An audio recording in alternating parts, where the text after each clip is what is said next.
this next portion is going to be a few actionable tips that hopefully give you a little guidance in getting some more protein in your overall diet. One of the first things, and probably the most important thing when it comes to anything health and fitness related, is to make sure that you find sources you like. Whether this is plant-based, whether this is animal-based, whether this is supplements. Ideally, doing a little bit of all of them is probably a good idea. Find ones that you like. Find ones that you like and can stick to for a long time. This is because sustainability when it comes to fitness and health is one of the biggest and most crucial things that you need to be focusing on. Also, too, if you are finding value from the stream, whether it's live or on the replay, please consider liking the video. It helps the channel out a lot. And when we're talking about sustainability for fitness and health, as we discussed, you really need to have it something you like. That's going to be one of the best ways to sustain it. So if you're somebody who's trying to get more protein in your diet and you're thinking, I'm going to eat chicken breast because I know it has good protein. It does have good protein. But if you don't like it, you're not going to stick with it. And if you don't stick with it, you're not going to eat protein long term, and you're not going to reap all those good benefits of consistently eating protein. So make sure you find sources you like. Try out a bunch of different ones. It can be a combination of supplements, animal-based, and plant-based. All those are great. And then once you find some sources you like, this is where it can be kind of fun. You can start adding them to dishes, such as casseroles, soups, sandwiches. I really like loading on sandwiches with a bunch of extra protein or meat. You can get a little bit of cheese in there too, which has some protein as well. I usually stay away from cheese, not because there's anything bad with it, but it's just a little higher in calories. So stuff like lunch meat is a great example. Toss in some of that on a sandwich. I'm also a big proponent of doing these big salads or soups that have a lot of protein and vegetables in them. Very satiating, very filling, lots of nutrients, and I think it overall tastes really great. It's just a great, easy way to get some protein in. On top of that, you can make sure to just add them to every meal. So make it a literal rule of thumb that I'm going to add protein to everything, even if it maybe doesn't make sense. So say you have breakfast normally and you have like pancakes. Pancakes by themselves, probably not something I would recommend for a breakfast, at least a breakfast you would eat all the time, because there's not a whole lot of nutrients in it, especially because people usually make it sweet. So say you have breakfast and it's sweet like that.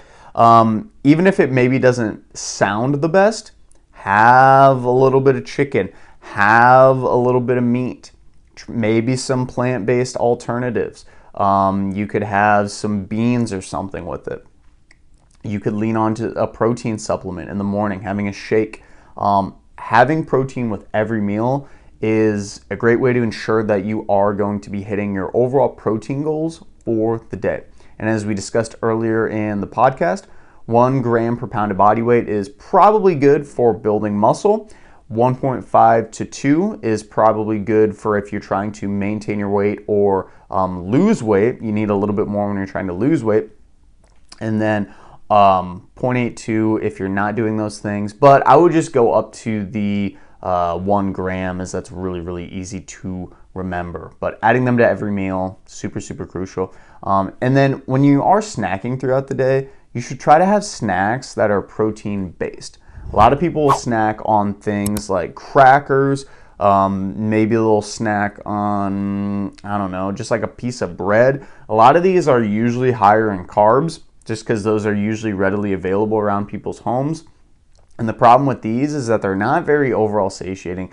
They don't really fill your hunger very well, and can make you ultimately more hungrier very shortly after that for more things that might not be the best for you. So one of the best tools that you can use is when you do snack, and this will really increase your overall protein intake. Make sure you literally have protein with those snacks. It's kind of like having protein with every meal. Having them with every snacks is a very, very crucial way to get more protein. So if you are maybe snacking in the afternoon, you could have something like some hard-boiled eggs, for example, maybe still with a little bit of the crackers, but trying to take some of the crackers away and then adding some more protein in place of that. I love cottage cheese as a snack with a few crackers. Cottage cheese is a very good high protein source, and it fills me up. It gets my protein up for the day to get all those positive benefits for muscle building and cellular repair. And then also it just keeps me full. So I don't want more stuff later. So I'm eating more throughout the day. So those are a few different things. In addition to that, having protein available will make it so much easier for you to stick to your weight loss goals, your health goals, and all those different things. A lot of people ask me, how can I eat healthier? Make healthier food always available.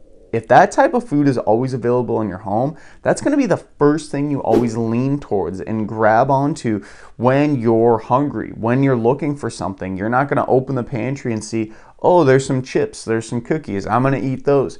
If you open your pantry and you say have some protein bars, maybe you open your fridge and there's pre-portioned out pieces of chicken breast.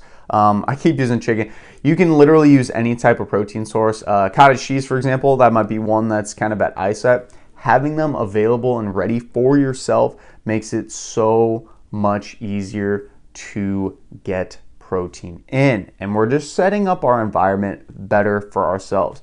Also, too, some of these shakes and protein bars, I did link below in the description my favorite ones. Having these actually in your diet, specifically having them in your house to have in your diet, makes it very easy to get protein when you're on the go too. And a lot of people have a tough time getting protein when they're on the go, when they're going to work, when they're always just really busy and bouncing around the home. So that's a few good tips that you can do to implement the